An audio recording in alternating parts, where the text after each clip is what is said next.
Creed en sus profetas. Lunes 24 de julio 2023. Salmos 79. Lamento por la ruina de Jerusalén. Salmo de Asaf. Oh Dios, los gentiles han venido a tu heredad, han contaminado tu santo templo, y a Jerusalén han reducido a montones de escombros. Han dado los cuerpos de tus siervos como comida a las aves de los cielos. Han dado la carne de tus fieles a los animales de la tierra.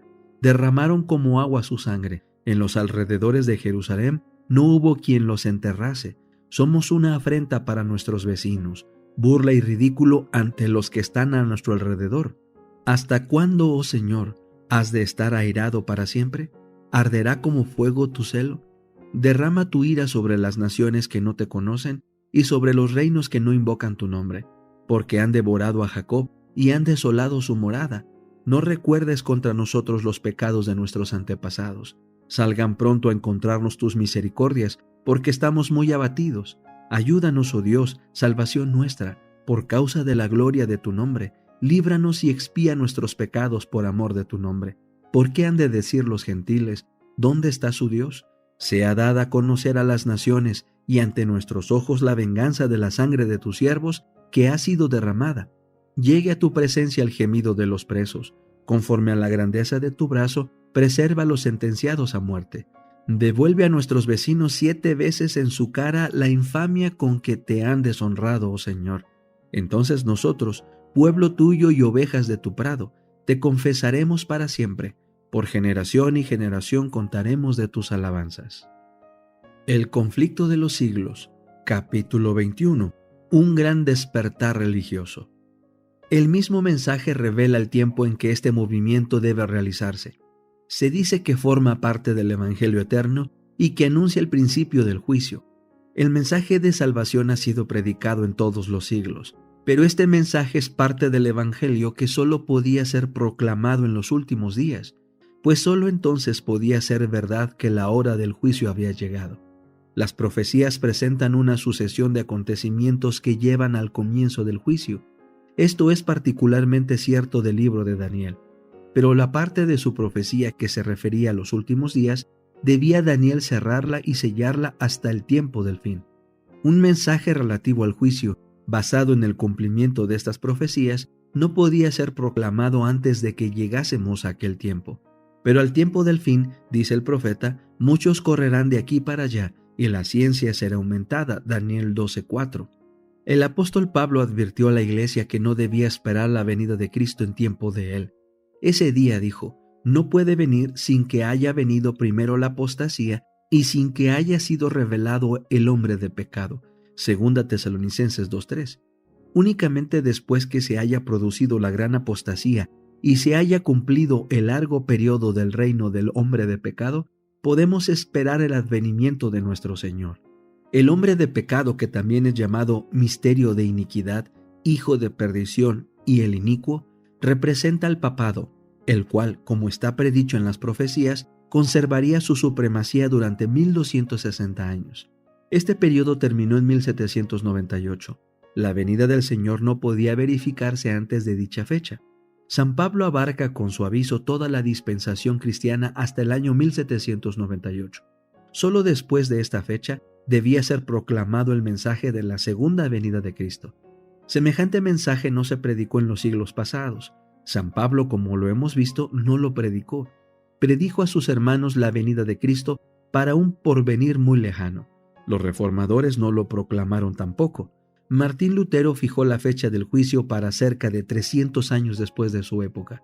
Pero desde 1798, el libro de Daniel ha sido desellado, la ciencia de las profecías ha aumentado y muchos han proclamado el solemne mensaje del juicio cercano. Así como en el caso de la Gran Reforma del siglo XVI, el movimiento adventista surgió simultáneamente en diferentes países de la cristiandad. Tanto en Europa como en América hubo hombres de fe y de oración que fueron inducidos a estudiar las profecías y que al escudriñar la palabra inspirada hallaron pruebas convincentes de que el fin de todas las cosas era inminente. En diferentes países había grupos aislados de cristianos que por el solo estudio de las Escrituras llegaron a creer que el advenimiento del Señor estaba cerca. En 1821, 3 años después de haber llegado Miller a su modo de interpretar las profecías que fijan el tiempo del juicio, el doctor Joseph Boeuf, el misionero universal, empezó a proclamar la próxima venida del Señor. Boeuf había nacido en Alemania, de origen israelita, pues su padre era rabino. Desde muy temprano se convenció de la verdad de la religión cristiana. Dotado de inteligencia viva y dada la investigación, solía prestar profunda atención a las conversaciones que se oían en casa de su padre, mientras que diariamente se reunían piadosos correligionarios para recordar las esperanzas de su pueblo, la gloria del Mesías venidero y la restauración de Israel. Un día, cuando el niño oyó mencionar a Jesús de Nazaret, preguntó quién era. «Un israelita del mayor talento», le contestaron. Pero como aseveraba ser el Mesías, el tribunal judío le sentenció a muerte. «¿Por qué entonces», siguió preguntando el niño, «está Jerusalén destruida? ¿Y por qué estamos cautivos?» «Ay, contestó su padre, «es porque los judíos mataron a los profetas». Inmediatamente se le ocurrió al niño que tal vez Jesús de Nazaret había sido también profeta, y los judíos le mataron siendo inocente. Este sentimiento era tan vivo que, a pesar de haberle sido prohibido entrar en iglesias cristianas, a menudo se acercaba a ellas para escuchar la predicación. Cuando tenía apenas 7 años, habló un día con jactancia a un anciano cristiano vecino suyo del triunfo futuro de Israel y del advenimiento del Mesías. El anciano le dijo entonces con bondad: «Querido niño, te voy a decir quién fue el verdadero Mesías. Fue Jesús de Nazaret, a quien tus antepasados crucificaron, como también habían matado a los antiguos profetas.